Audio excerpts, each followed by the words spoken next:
deeper presence means, happens, many fathoms below merely being here, simply showing up for. It's total immersion, connection, correlation with each place or person you engage with. Nothing surface or shallow, only substance and transcendence through all your self-distractions, self-absorptions, where you bring, feel, and are felt as a deeper, freer, and clear as a mountain stream presence in each moment. Welcome to the latest floating poetry broadcast, and thank you for leaning in to the 88th show in my ongoing weekly series, coming to you live from the deep presence of the New England coast of the ocean state of Rhode Island. This is your poet and poetorialist Colin Goedecke, a voice for living our days more poetically, more expressively, more soulfully, and yes, more presently. In broadcast 87, we took a turn through places and essences of hope, doubt, and courage, so apropos for our immensely challenging times. This week, on the cusp of a new year, of new possibilities, a call to being all in, right here, right now, in each of the large and small moments and movements of your life, your inner and outer life, and the world around you. Wildly present, greatly conscious, clearly sensing, fully feeling, embodying and engaging anywhere, everywhere you find yourself. So, let's open into the cultural commentary, inquiry, and poetry I've curated to light and enliven the way. We'll begin with a quote from Eckhart Tolle. No matter how long your journey appears to be, there is never more than this: one step, one breath, one moment. Now. We'll come back to him periodically. Take it all in. It really only comes once, as he's saying, and moment by moment, and in a blink is past. Our precious moments here on earth, especially precious when you open to them. So a poem, can you open your lens? All the way. Your eyes, senses, sensibilities. Fill them with all the light flowing from every subject and object in your field of vision. Can you sharpen your focus to include their foregrounds, midgrounds, and backgrounds?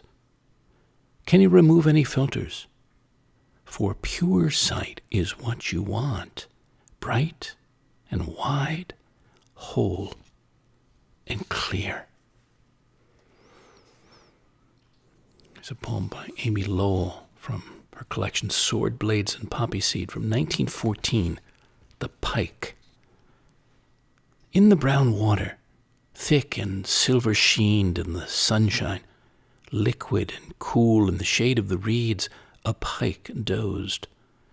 Lost among the shadows of stems, he lay unnoticed.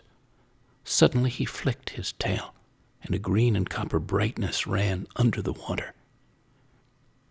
Out from under the reeds came the olive-green light, and orange flashed up through the sun-thickened water.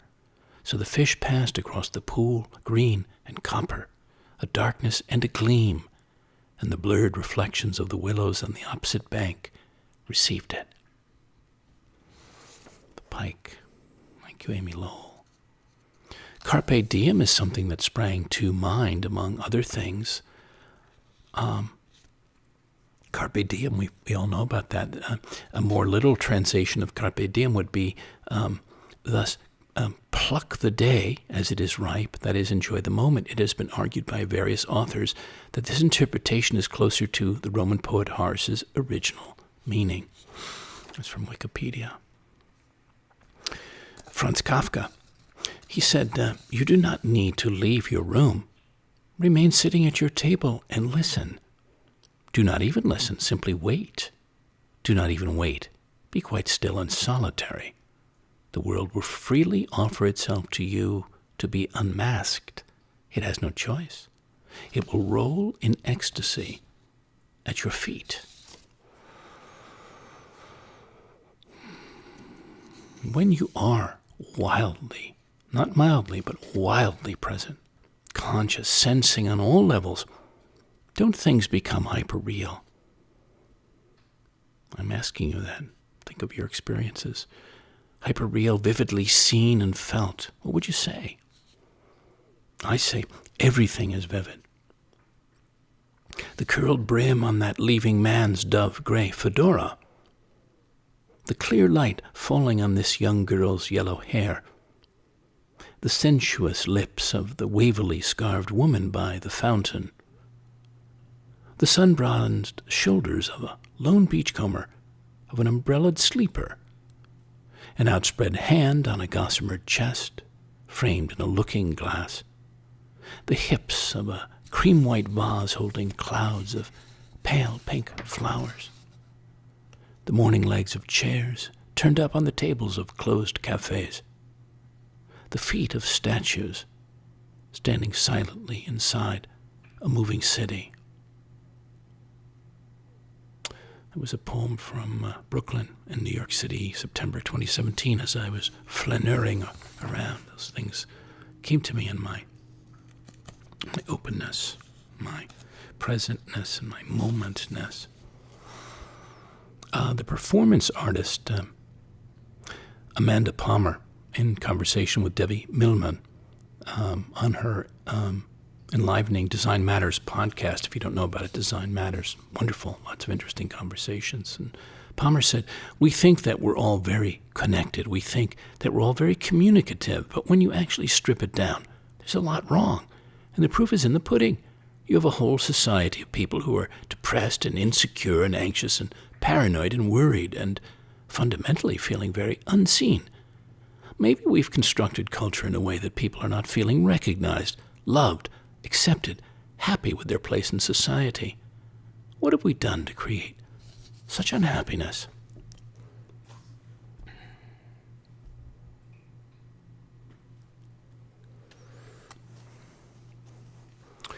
Well, that brought me to the British philosopher Alan Watts on how to live with presence, from his book, The Wisdom of Insecurity, A Message for an Age of Anxiety. In there he said, if to enjoy even an enjoyable present we must have the assurance of a happy future, we are, quote, crying for the moon. We have no such assurance. The best predictions are still matters of probability rather than certainty.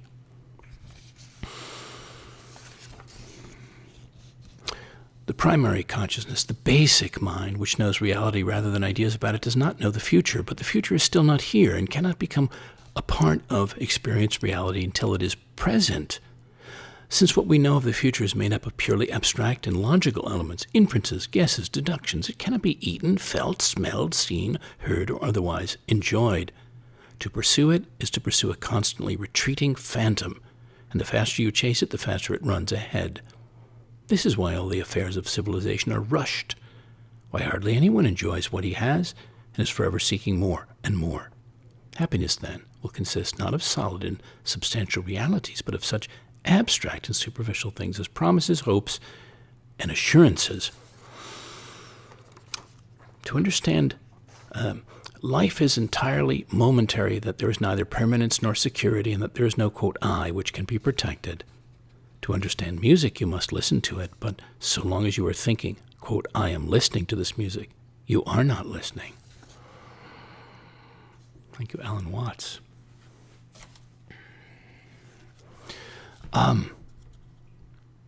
Well, just remember as we go along to keep breathing. Sometimes we don't know that we've stopped. So a little moment here for that. Remember to Breathe. It's a poem from Crystal City, from Arlington, Virginia, November 2016. I was reminding myself. Inhale now. Exhale then. Inhale possibility. Exhale impossibility. Inhale tenderness. Exhale loneliness. Inhale freedom. Exhale boredom. Inhale you, all of you. Keep breathing. And yes, let's each and all appreciate our breath, our place in this present, our willingness to embrace it all. David White has this small piece. Enough. Enough. These few words are enough. If not these words, this breath. If not this breath, this sitting here, this opening to the life we have refused again and again until now. Until now.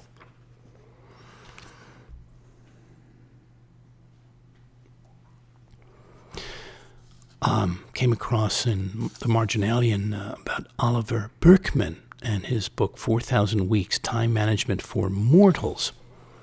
So what about our sense of time that so affects our ability to be right here, right now, to be pulled away in mind or energy from engaging the given moment? I'm sure we've all had those experiences.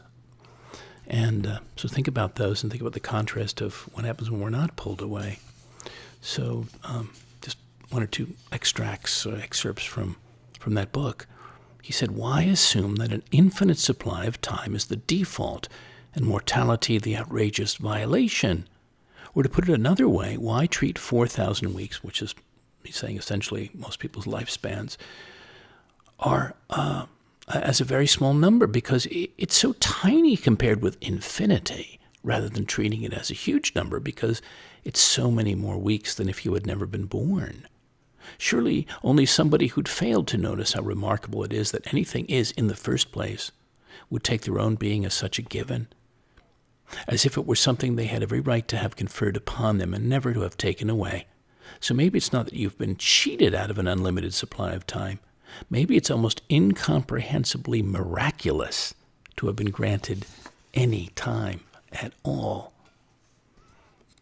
If you can face the truth about time in this way, if you can step more fully into the condition of being a limited human, you will reach the greatest heights of productivity, accomplishment, service, and fulfillment that were ever in the cards for you to begin with.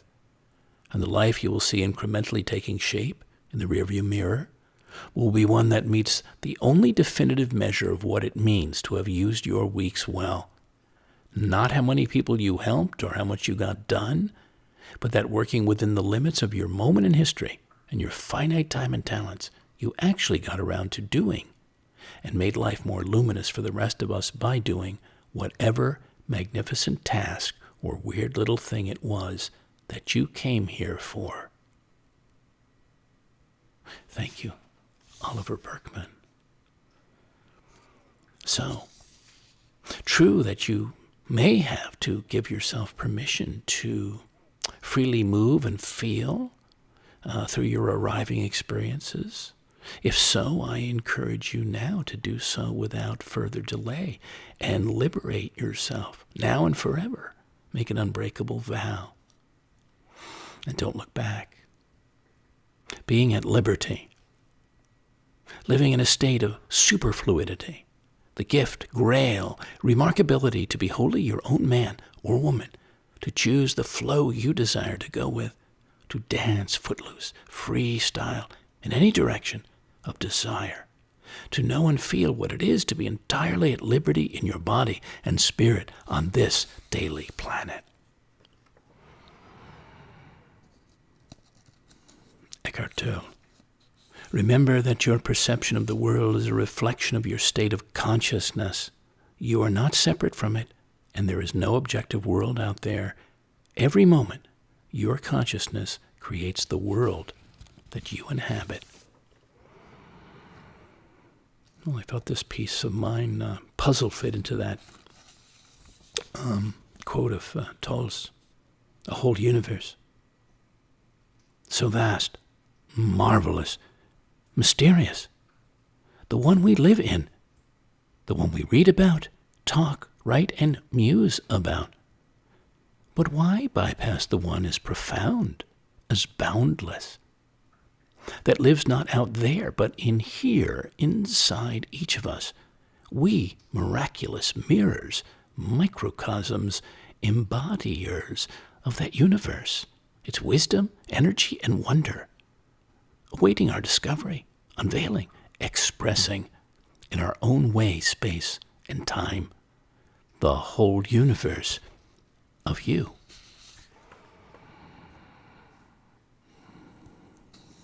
A large part of my own clear and larger purpose and joy and promise as an artist, as a poet, is to be greatly alive to and engaged with the essence of each moment and outer and inner movements of self, life, nature not least, and the wider world, and express what I see and feel in ways that others can enter or may enter, may be able to experience in some shared form. The poet writes poems about lovers and flowers, clouds and fjords, sun and moonlight, water light, eye light, shadows and buffaloes, bodies and melodies, the seas, the wilderness, ecstasies, about summer, color, waves, and fauves, the land, the wind, about cities and eccentricities, memories and alchemies, gestures, atmospheres, sometimes stratospheres. He writes about soulfulness and earthliness, silence and presence, singing and longing, becoming, belonging. All poems about living and diving deeply into our days, into the wholeness, into the innocence, into the radiance. So, being entirely in each now brings its own feeling of wholefulness and trueness and, yes, radiance. You may well know that. I've always been moved by color. I mentioned the fauves in that poem, and I wrote a poem specifically about the fauvists, F-A-U-V-I-S-T, and light, and find when I'm immersed in the immediacy of those qualities, those sensate experiences, they can become transporting. So this was about the fauves and their intense coloring of the world as they saw it. It starts with a quote from Paul Gauguin, the painter, to Paul Serroussier. How do you see these trees? They are yellow. So put in yellow. This shadow, rather blue, paint it with pure ultramarine. These red leaves, put in vermilion. The poem is saturated. Fauvist, the colors, the couleur-ness, the saturated abstractions, expressions of the walls, the water, the stalks, fronds, flowers, the high noon, late day shadows. Everywhere, shades of Matisse, brushes of Derain, Gauguin, Vlaminck, rushes of sun, wildly fresh images, wet and drying canvases. Saturated, that was written back in July of 2017 on Tucker's Point in Bermuda, beautiful island, Bermuda.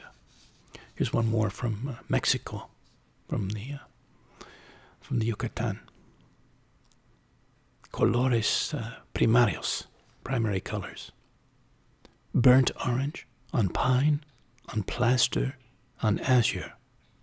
Bird, tree, cloud, sky. So these are things that happen as and I encourage you to do, to slow down, to pause more often, and drink in moments like that, because they abound and quietly astound. Like fleeting moments too, right? When you felt heightened in some way that you can experience more often than you may realize. More of the time, when you're deeply versus distractedly in any here or now, whether it's working or playing or resting or daydreaming. And this was back looking out on Block Island Sound from Quannacontog Beach, Weekapaug, Rhode Island, this past November 2021. It's called This Afternoon. Miles of clouds thread low over the horizon line, over the top of Block Island, over the smooth sun-brushed surface of the ocean. Thousands of fish teem by the shore.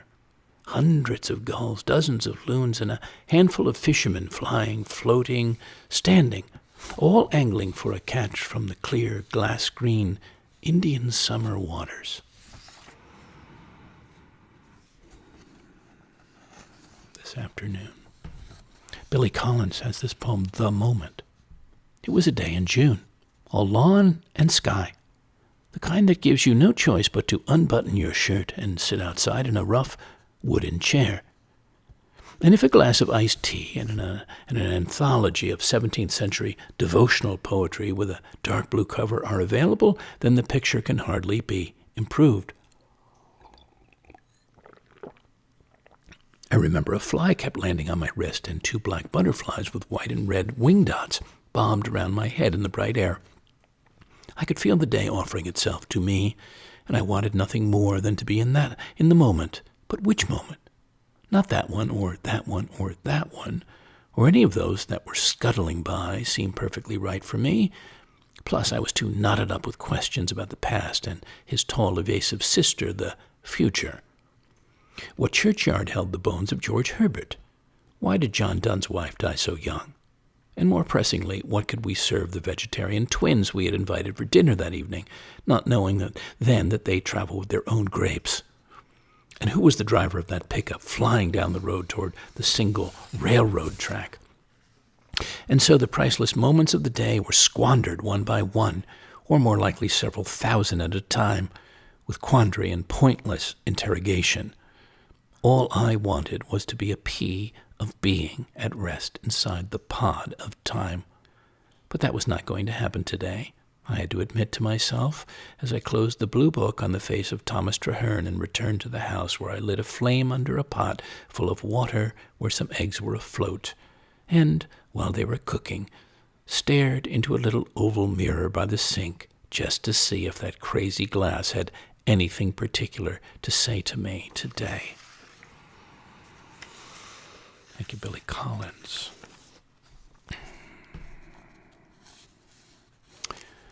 Let us speak of the presence, the being at times with moments of deep silence. And this is a poem by Rumi, the far back in time and place poet. Be empty of worrying. Think of who created thought. Why do you stay in prison when the door is so wide open? Move outside the tangle of fear, thinking. Live in silence. Flow down and down into always widening rings of being. Thank you, Rumi. David White speaks of silence as vital to presence, and absolute presence is vital to meeting reality. He said, in silence, essence speaks to us of essence itself and asks for a kind of unilateral disarmament, our own essential nature slowly emerging as the defended periphery atomizes and falls apart. As the busy edge dissolves, we begin to join the conversation through the portal of a present unknowing, robust vulnerability, revealing in the way we listen a different ear, a more perceptive eye, an imagination refusing to come too early to a conclusion, and belonging to a different person than the one who first entered the quiet. Reality met on its own terms demands absolute presence, an absolute giving away, an ability to live on equal terms with the fleeting and the eternal, the hardly touchable and the fully possible, a full bodily appearance and disappearance, a rested giving in and giving up, another identity braver, more generous, and more here than the one looking hungrily for the easy, unearned answer. Thank you for that, David White.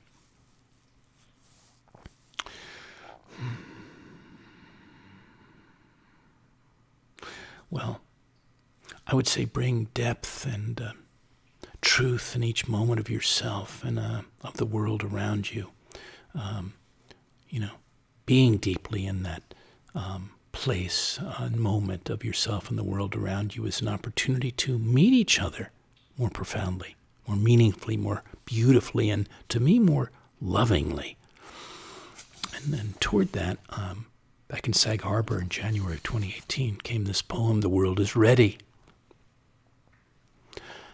In case you missed the news, not in any headlines, but all the heart lines, the world is ready to be loved today.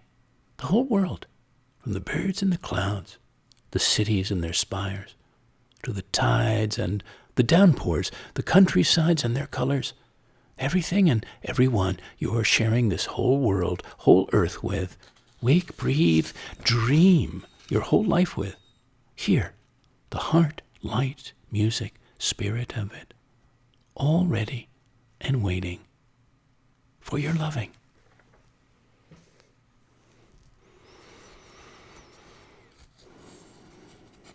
Eckhart Tolle. Most humans are never fully present in the now because unconsciously they believe that the next moment must be more important than this one. But then you miss your whole life, which is never not now. Another poem by Amy Lowell, September 1918, from the complete poetical works of Amy Lowell from 1955. This afternoon was the color of water falling through sunlight. The trees glittered with the tumbling of leaves. The sidewalks shone like alleys of dropped maple leaves, and the houses ran along them laughing out of square open windows. Under a tree in the park, two little boys, lying flat on their faces, were carefully gathering red berries to put in a pasteboard box. Some day there will be no war. Then I shall take out this afternoon and turn it in my fingers and remark the sweet taste of it upon my palate and note the crisp variety of its flights of leaves. Today I can only gather it and put it into my lunch box, for I have time for nothing but the endeavor to balance myself upon a broken world. Yes, how about that? September 18, back World War I time, and it was, of course, another world war, and here we are, and interestingly, in a kind of a war, too, in our world. So, yeah, comes back around.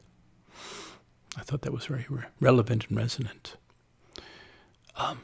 Being all in each instant of your living, your days, your relationships, I would say allows you to be so gladly seen and to really see others in their fullness, in their unmasked allness. Yes. What is hidden? This is a poem of mine from my exhibition Behind the Curtain that debuted in spring of 2018. What is hidden is only hidden from unseeing eyes. To the rest, it's all present. All presence, the tender heart, the shining soul of another, holding their deepest dreams and desires, doubts and fears, beauty and mystery out in the open.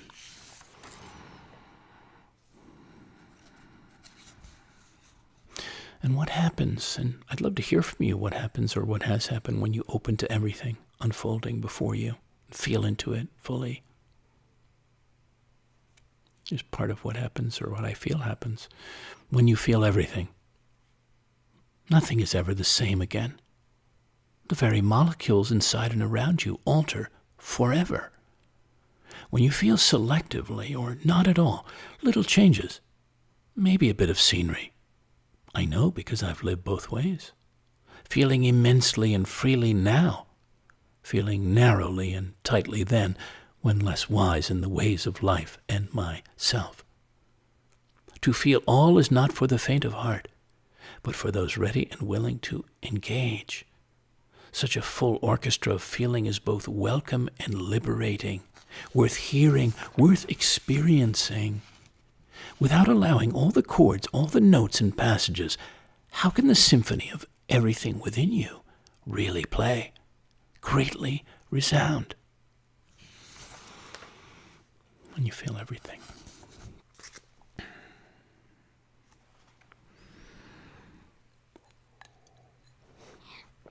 Well, back in 2013, I wrote a poem for my goddaughter, Axel Shape, on her then 15th birthday. But we could, dear listeners, speak this way. I could, maybe, of each of you. Could, and perhaps each of you of the other, could we not? When we're feeling and using well every drop of our precious life force, awareness, and awakeness. This is called accelerating.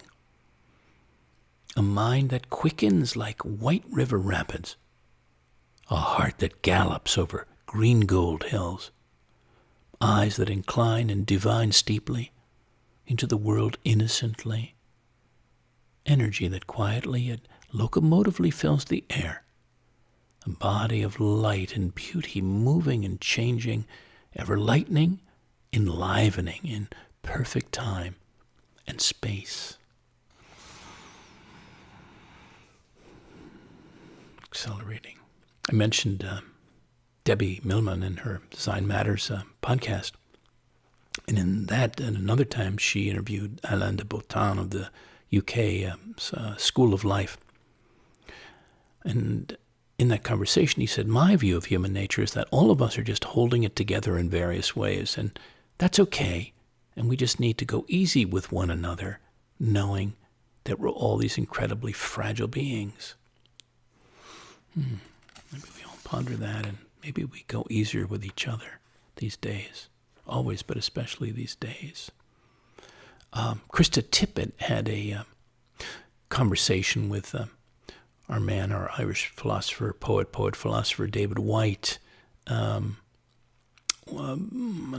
year or two back. I don't remember exactly when that was. But, to be open to each moment is to be vulnerable, but we might say...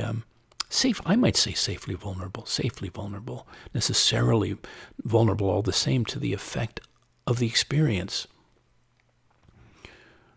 So he, in that conversation, said vulnerability is not a weakness, a passing indisposition or something we can arrange to do without. It's not a choice. It's the underlying ever-present and abiding undercurrent of our natural state. To run from it is to run from the essence of our nature. The only choice we have as we mature is how we inhabit it, how we become larger and more courageous and more compassionate through our intimacy with disappearance.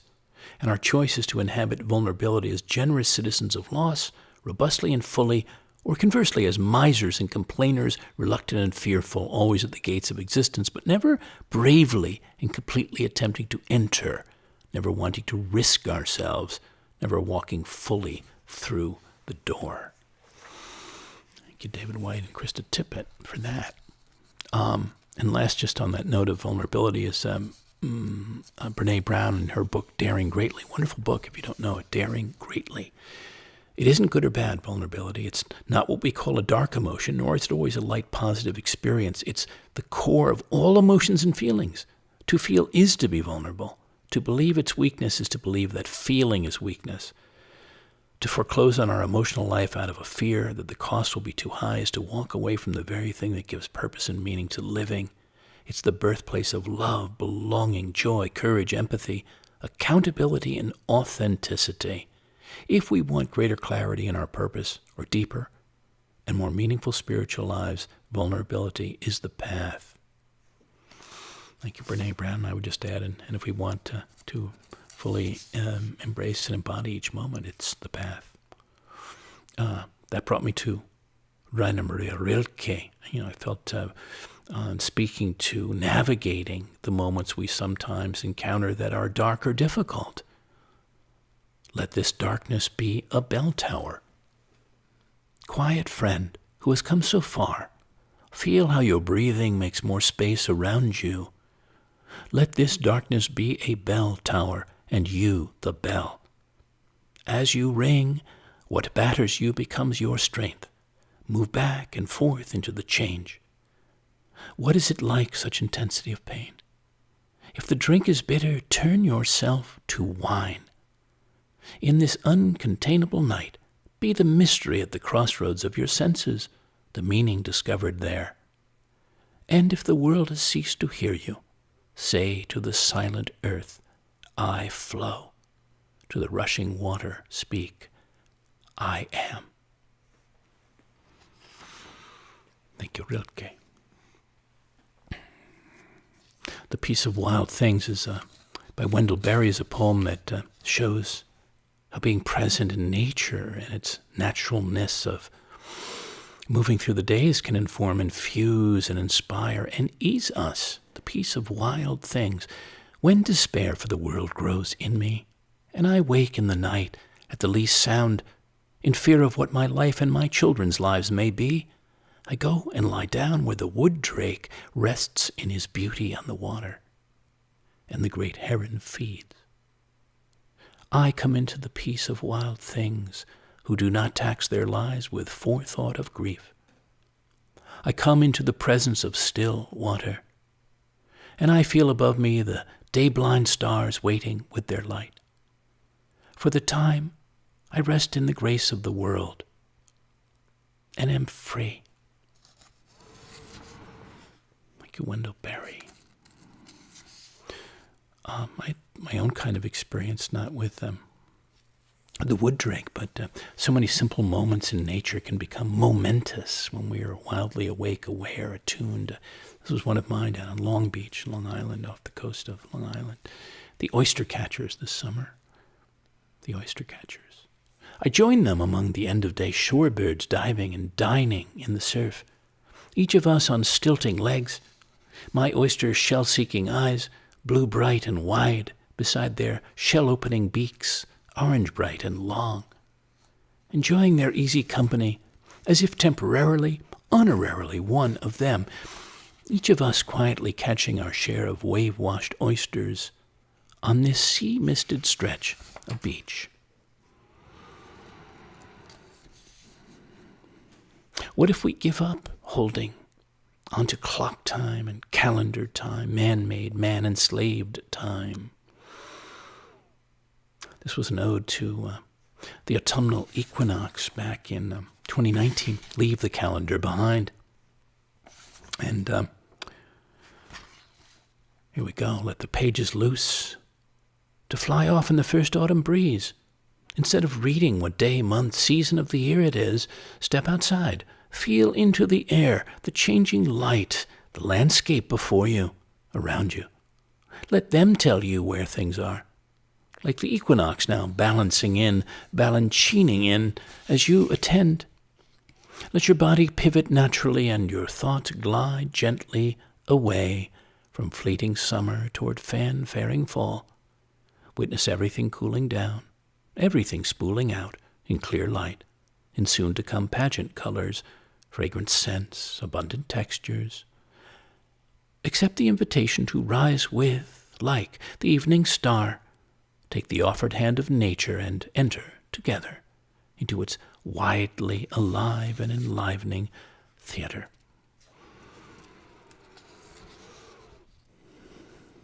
From the contemplative Craig Hamilton on why awakening matters, and to me, being completely in the here and now means being awake in it, not just body, but definitely in spirit. Hamilton says the Indian sage Ramana Maharshi once said that the spiritual aspirant must want liberation like a drowning person wants air. I thought that was wonderful. He said, I would ask you to consider modern science has in recent decades been verifying what the ancient traditions intuited long ago, that in both tangible and mysterious ways we are all interconnected. Any one of us can have a profound effect on the whole. Add to that the reality that we are evolving beings living in an evolving universe, that we are all part of a grand cosmic evolutionary process, and the question of our obligation to the whole starts to cut close to the bone. To reframe my earlier question, what if you realize that the entire human endeavor, the evolution of consciousness itself, depended on your willingness to evolve your own consciousness? How would it affect the choices you make every day if you knew that in a very real sense, those choices were either contributing to the evolution of the whole or holding it back? Thank you, Craig Hamilton. And from Loner Wolf, sort of paired with that, lonerwolf.com on letting go and surrendering. spiritually awakening, evolving, transforming, and what comes about when letting go allows, with what letting go allows is, they say you feel more comfortable letting life take over the driving seat for a while, trusting in its wisdom. Letting go, letting be, and surrendering to spirit becomes more second nature to you. In the past, you would have struggled and resisted a lot, but now you feel more at peace with, quote, handing over the reins. So let me offer this invocation, this invitation. It's called surrender. Willingly. To the mystery, to the flow, to the source, to the soulful, to the wisdom of your intuition, callings, discoveries, to life's stories and songs wanting to be heard, waiting to be told, to its serendipities and its telltale full-scale harmonies. Surrender to a deeper humanity, humility, sense of presence, sense of innocence. Yes, dear listeners, living into each moment you have can be edgy, yet so real, so invigorating in its own way, so enlivening as a result. This is the edge of everywhere, where we all really live, each waking and dreaming hour, though few see or feel the edginess, the tenuousness, and the expansiveness, the possibility of a last breath between life and death, or some profound encounter with wonder, where everywhere is every here for the asking, experiencing. No need to look further than the ground you stand on, the boundless lifescape you're already sensing, venturing, adventuring through. Eckhart Tolle. Always say yes to the present moment. What could be more futile, more insane than to create inner resistance to what already is? What could be more insane than to impose life itself, which is now and always now? Surrender to what is, say yes to life, and see how life suddenly starts working for you rather than against you. To me, being present in each passing moment is an endless, marvelous series of openings, of enterings and encounterings. I wouldn't trade for anything, certainly not for being closed in or down. Open. Open like an anemone, like a hand, like a book, like an oyster, like an eye, like a passage, like a seed, like a frontier.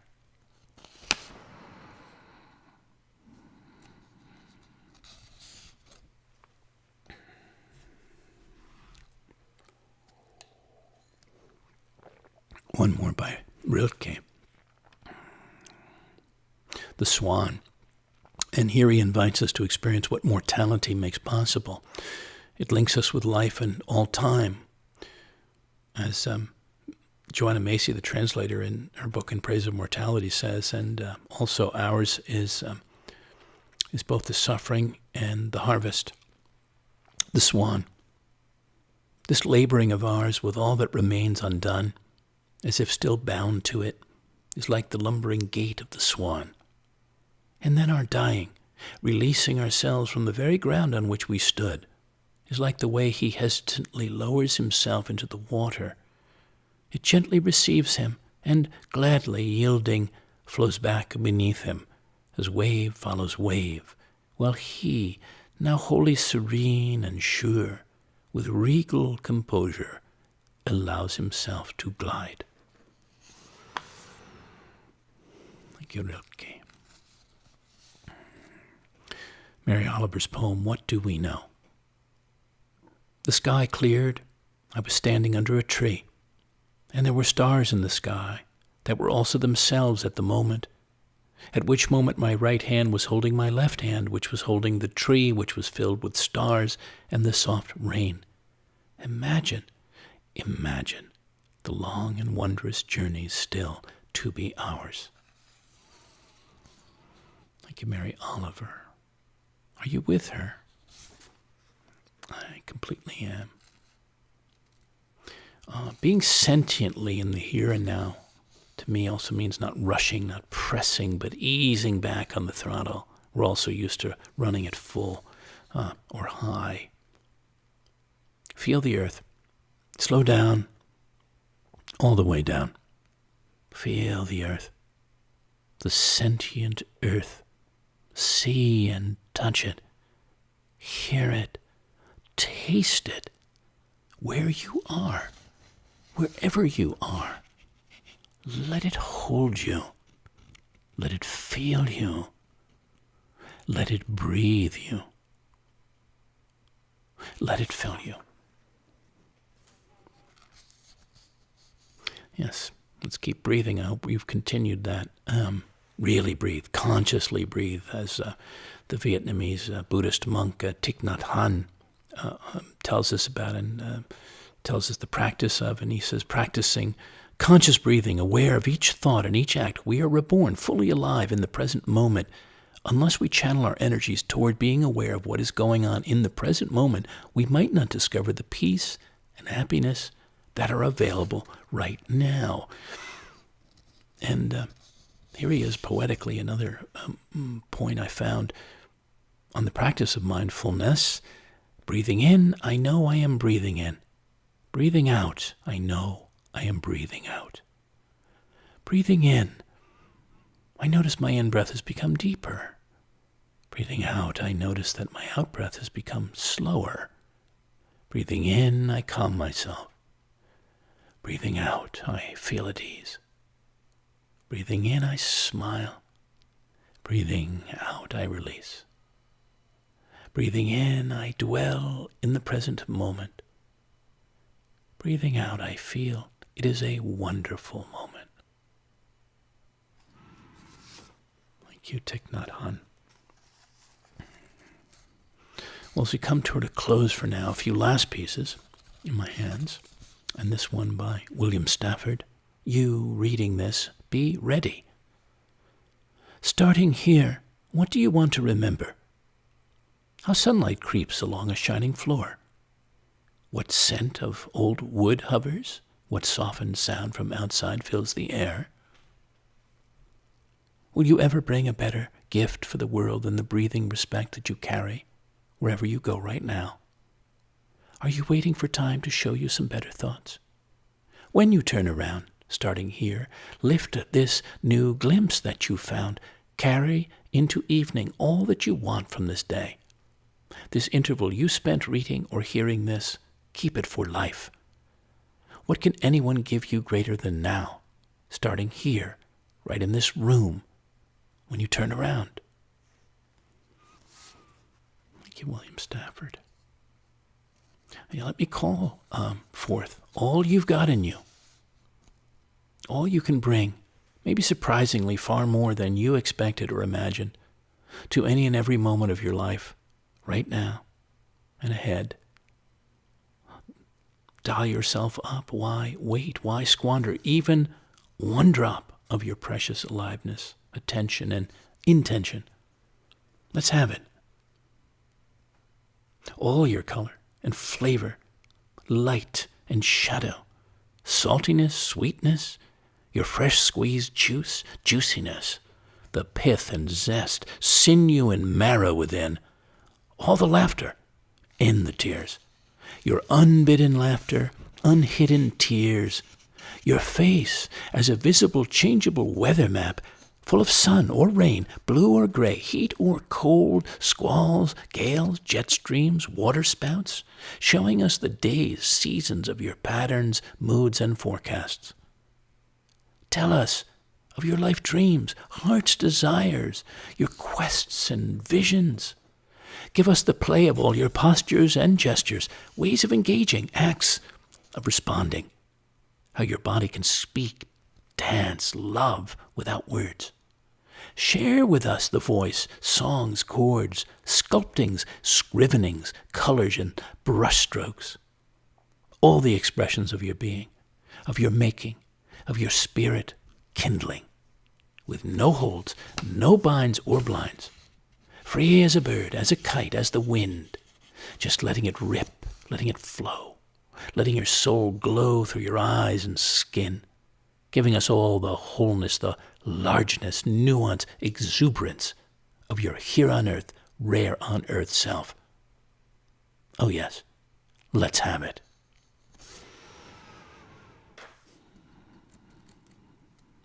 Eckhart Tolle, you are not separate from the whole.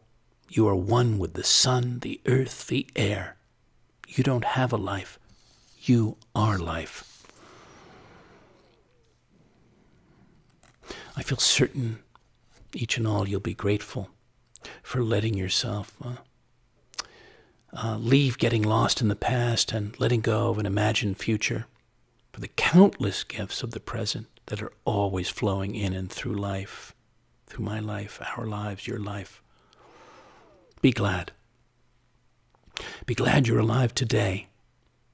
Be glad if you could open your eyes, see and breathe today, could hear, taste, eat well today, could stretch your limbs, move your body, take in the softness of the clouds or the greenness of the trees, a summer breeze or blueness of the sky. Be glad if you could find joy today, find ease, feel loved and loving. Be beyond glad if you could be present, so present to this day, to this life, to the world around you, to the whole world within you. Be glad. And last for now, seize the day, each moment, the opportunity you have to arise to all the heres and nows, right here, right now, and beyond. Last poem, arise. Awake, come to light, come to self, stir, spring, flower into a greater life, a freer life now, into all your wholeness, fullness, all your glorious fruitfulness. Thank you again for leaning in, opening, and feeling in. If you have a question, comment, or kudo, please send me a note. My email is colin@thepoetorialist.com. If you'd like to express your thanks with a donation, that'd be so welcome and helpful. You can do so by PayPal or Venmo or directly through my site, thepoetorialist.com, or by mail to me at P.O. Box 1032, Westerly, Rhode Island 02891. If you'd like to explore hosting me for a given time, on a given property as a working poet in residence to bring forth a new flight of poetic art and dedicate it to you, please reach out and let's discuss the possibilities. I also seek fellow artists to collaborate with on projects musical to theatrical. Meanwhile, you can hear all my broadcasts online, on YouTube, on the Floating Poetry playlist, and soon all past and new shows on Spotify, Google, Anchor.fm, and elsewhere. I hope you'll lean in soon again in the new year.